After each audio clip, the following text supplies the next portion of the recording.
Hello, my name is Jacob Murray and this is my slidecast assignment for History 3 CH3 Catastrophic History, Natural and Technological Disasters. I would like to begin with a brief summary of my mind map and what my blog assignment is revolved around. Cootes Paradise is located at the western end of Lake Ontario in the Hamilton Harbour. The marsh was originally a habitat to a wide variety of life forms such as plants, animals, birds, and fish. During the colonization period, the Mohawk tribe conquered and occupied the land that surrounded it. In order to understand the linkage between the conditions of Cootes' environment and the people's lives that surround it, we need to gather a sense of the ecosystem and the generations of diverse people that settled and continue to live there. A reference that I make again and again throughout my research is to Sylvia Bowerbank and the rich oral histories of her and her grandmother's connection to Cootes Paradise. Despite the story's main interest in history memorized, it is important to understand that the study of historical and contemporary stories would make it possible to trace the informal patterns of use of the bay and the social pressures and customs that have shaped its usage. Bowerbank later goes on to describe a rich oral history of the contact between a group of Mohawks with John Graves Simcoe, the Lieutenant Governor of Upper Canada, in June 1796 through the Journal of Elizabeth Simcoe. She describes how the native tribe hunted animals as a way to keep a balance, and they changed their diets seasonally to allow nature to rejuvenate itself. It is these rich, diverse stories inscribed on the bay's landscape that tell us the true importance of Cootes Paradise, which then allows us to acknowledge the transition it faced throughout the 20th century.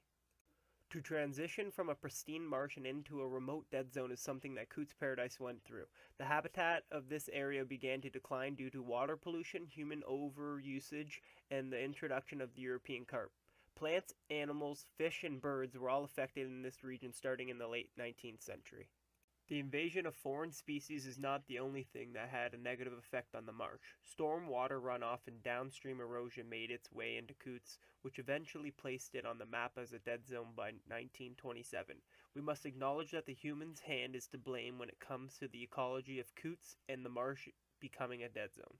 One fascinating fact that is prone to happen because of this is bioaccumulation. Whether or not Hamiltonians, or humans in general, care about the well-being of the marshes that are present in their habitats, they must understand the diversity of bioaccumulation. Humans must realize that toxins that enter into our watersheds eventually enter into our bodies.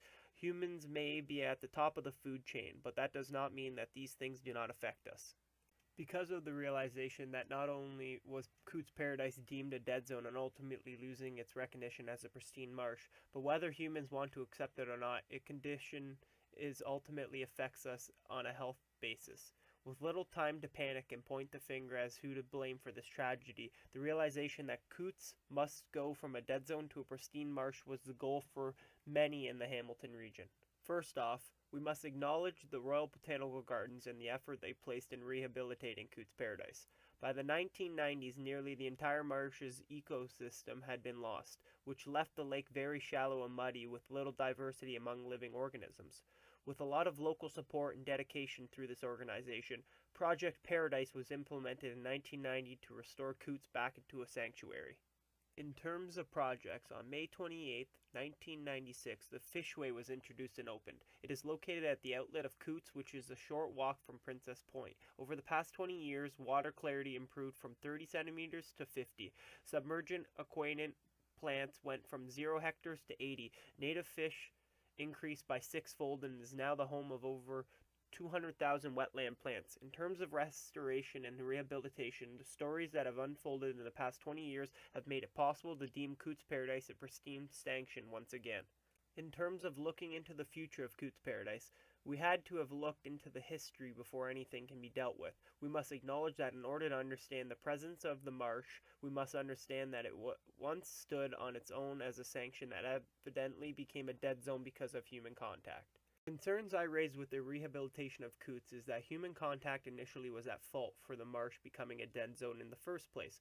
By humans tainting it by changing all of these natural elements of Cootes, does it really rehabilitate and restore it back to a sanctuary? Or does this contradict this notion of natural? To me, the cycle of Cootes Paradise seems quite cynical. Despite my own accusations, Cootes Paradise is in fact a turning point for all dead zones in southern Ontario.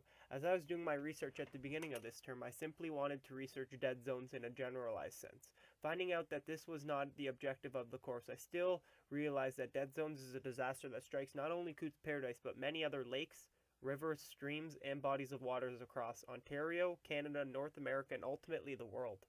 Simply put, dead zones is a disaster that strikes the world. If I were to be given more time to research this type of disaster, I would turn my attention to a global perspective and try and find out whether or not there are dead zones across the globe that can be compared to Cootes Paradise.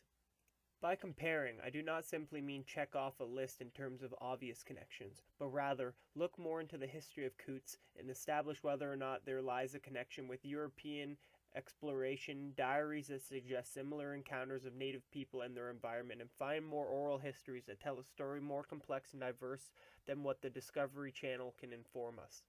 If I could go back and restart this whole project, I would put more emphasis in my research and go and find more oral histories that can tell a different perspective than what the internet provides. I would go into the McMaster archives and track data that has been taken by students and professors at the institution. I would go back and join the RBG and try and get more of a hands-on approach to what Cootes holds in terms of its sanctuary and diversity.